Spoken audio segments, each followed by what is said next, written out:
Story title: Shadows on the Trail, The Backpacker Murders. Chapter 1: The Forest of Secrets. In the lustrous heart of the Australian bushland, the Belanglo State Forest stretched vast and ancient, a place of tranquility juxtaposed with a sinister shadow that had yet to be unearthed. Here, the tall, graceful eucalyptus trees whispered stories only the wind could understand, their leaves a verdant canopy shielding the forest floor from the harsh sun. It was a sanctuary, yet beneath its natural beauty, secrets lay buried, awaiting discovery. The early 1990s in Australia were a time defined by the unrestrained joy of exploration. Backpackers from around the globe streamed into the country, eager to experience its wild landscapes and understated charm. Hitchhiking, a popular adventurer's rite of passage, became a favored mode of travel. For many, it was a leap of faith into the kindness of strangers, but for 7 innocent lives, it was a leap into the clutches of a predator. Ivan Milat was the very embodiment of ordinariness, a road construction worker from a large, tight-knit family, a man among men holding strong familial bonds and a genuine smile. But beyond the facade lay a mind as twisted as the labyrinthine trails of Belanglo, and a heart as dark as the most impenetrable night. Milat hunted the highways like a phantom, seeking souls blinded by wanderlust. The routes were his open plains, the travelers his quarry. He weaved his trap with chilling efficiency, exploiting trust to devastating effect. To the world, he was just another worker. Beneath the surface, he was a monster in human guise, a cold-blooded killer lurking under a veneer of normalcy. The serene forest of Belanglo would soon become infamous, etched into the annals of history through nightmares and grief. It was a place of overwhelming innocence until Ivan tainted it with dread and fear, until haunting whispers of disappearances tickled the conscience of a nation. The charade could not last forever.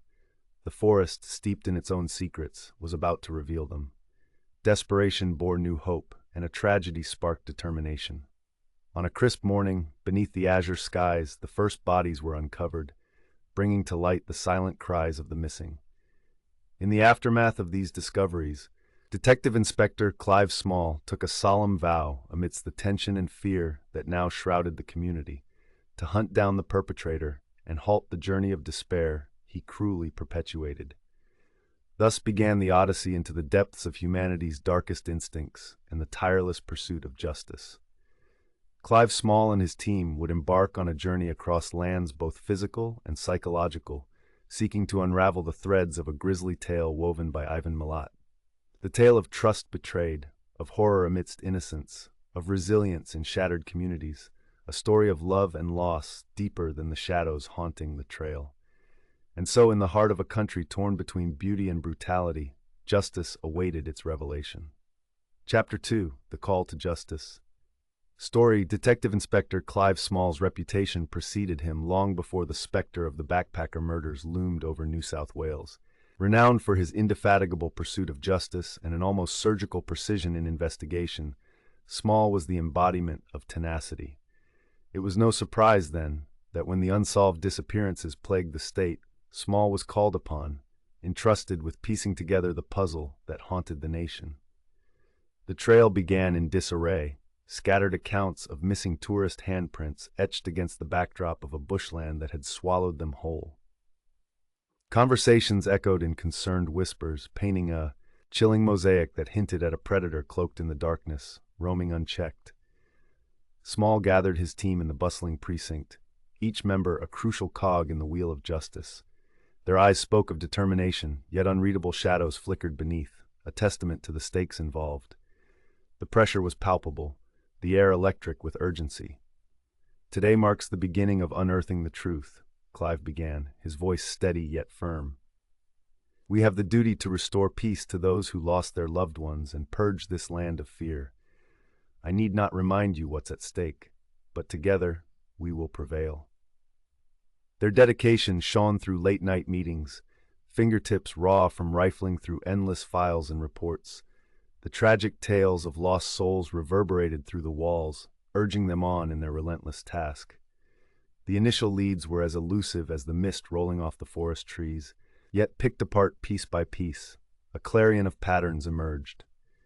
Witnesses recalled hitchhikers spotted along the barren stretches of highway, their last known sighting often involving a similar vehicle, a peculiar station wagon that would become a focal point in the expanded investigation. Forensic teams meticulously combed through evidence found at the scenes. Each fragment of bone, each scrap of clothing, was scrutinized under the sterile glow of laboratory lights. They dusted the earth from the lost travelers, uncovering connections that began to intertwine, like veins in a leaf branching out under the lens of logic and discovery. Interviews rattled through the days, parents, friends, fellow travelers.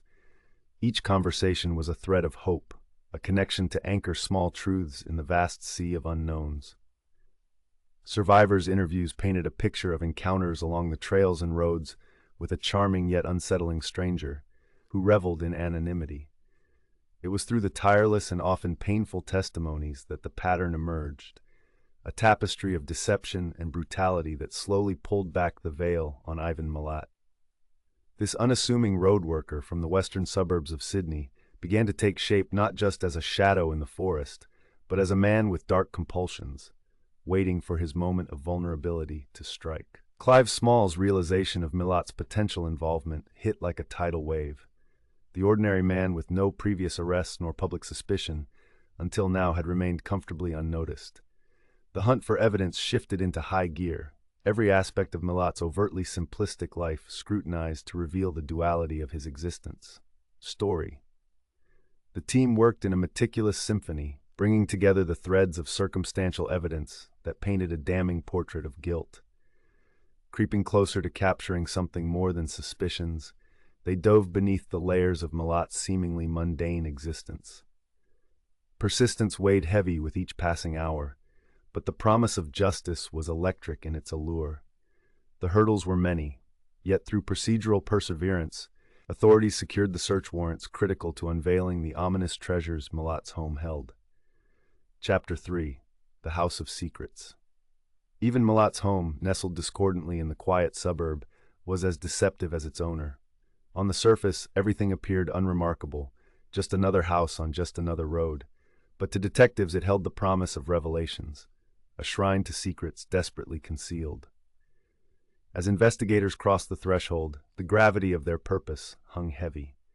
The carefully constructed normalcy shattered easily under scrutiny, unveiling hints of a life filled with malevolence. Room by room, the house yielded its entombed memories. They found backpacks and camping gear eerily similar to those described by victims' families, trophies of a hunter who meticulously chronicled his conquests. The collected evidence spoke of numerous victims, painting a heart-wrenching narrative of lives snagged in the web of violence. Most chilling of all was the collection of weapons, tools of destruction meticulously arranged as though awaiting their next dance with death. The guns, the knives, and the restraints led detectives deeper into the disturbed psyche of Ivan Milat. The net was tightening, the facade crumbling beneath irrefutable proof. Small's team remained steadfast in their mission, their dedication unwavering as they pursued every lead, every whisper from the past that could cinch the net on Milat. It was not merely about evidencing his involvement, but understanding the calculated savagery that defined him. Yet within the depths of Milat's atrocities, something else took root, a regrowth born from the ruins of horror. Communities, fractured by grief, rallied together to remember and honor those who had vanished into the abyss of Belanglo. They lit candles and recited names, vowing that Shivani, Deborah, Simone, Anja, Gabor, and Caroline would never be forgotten.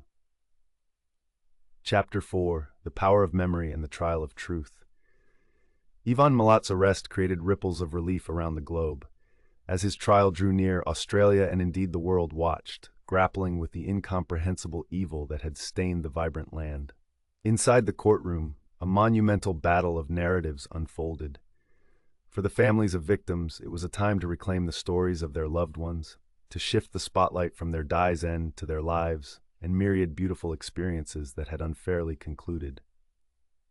The prosecution, armed with the tapestry that Clive Small and his team meticulously wove, did not rest.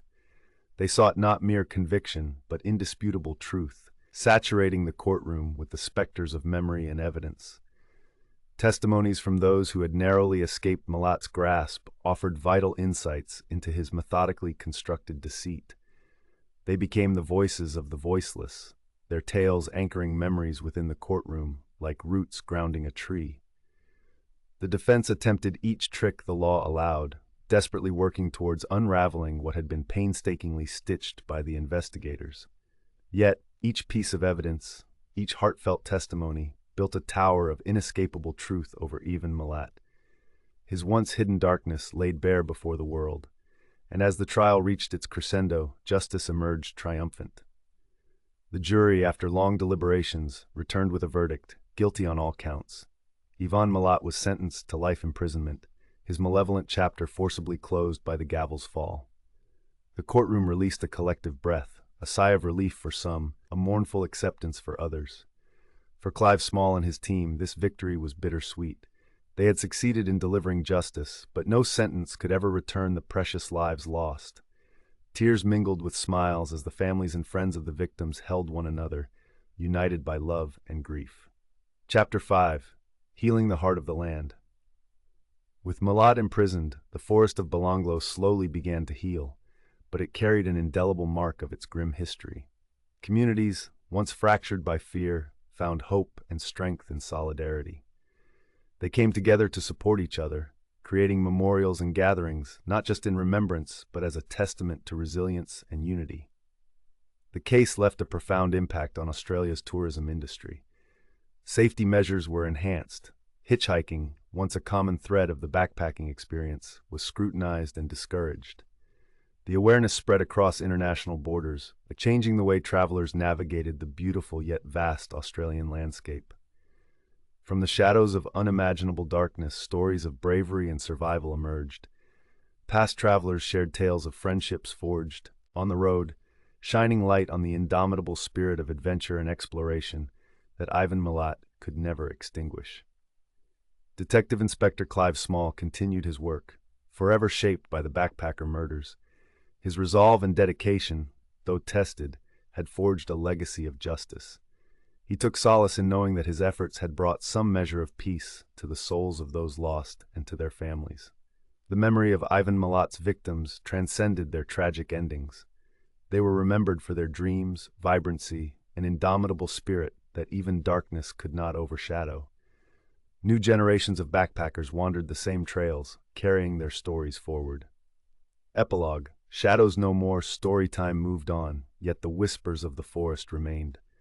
Beneath the towering eucalyptus, sunlight filtered through leaves, covering the ground where shadows once dominated. The beauty of Belanglo persisted, nature's reminder of life's delicate balance between darkness and light. In years to come, the tale of the backpacker murders became part of the rich tapestry of Australian history, a lesson, a symbol of justice served, and the resilience of humanity. The forests were no longer haunted by fear, but by the sacred memory of lives lived to the fullest. As travelers continued their journeys through the splendid outback, they carried with them a sense of awareness and vigilance. Once oblivious, trails now guided by the understanding of past shadows nestled within them. Through tales of truth and endurance, through solidarity amidst sorrow, the Australian landscape embraced its role as custodian of memories. And within the annals of time, the tale of Clive Small's pursuit of justice and the unwavering spirit of those lost lived on, intricately intertwined with the fabric of the land, a poignant tribute to the resilience of the human spirit. In a place where shadows once stalked the trail, now the light of remembrance shone brighter, a beacon heralding justice and hope. For the Belanglo Forest, and for those who dared to dream while crossing it, the story of shadows on the trail had transformed into a narrative of courage, remembrance, and unwavering unity against the tide of darkness.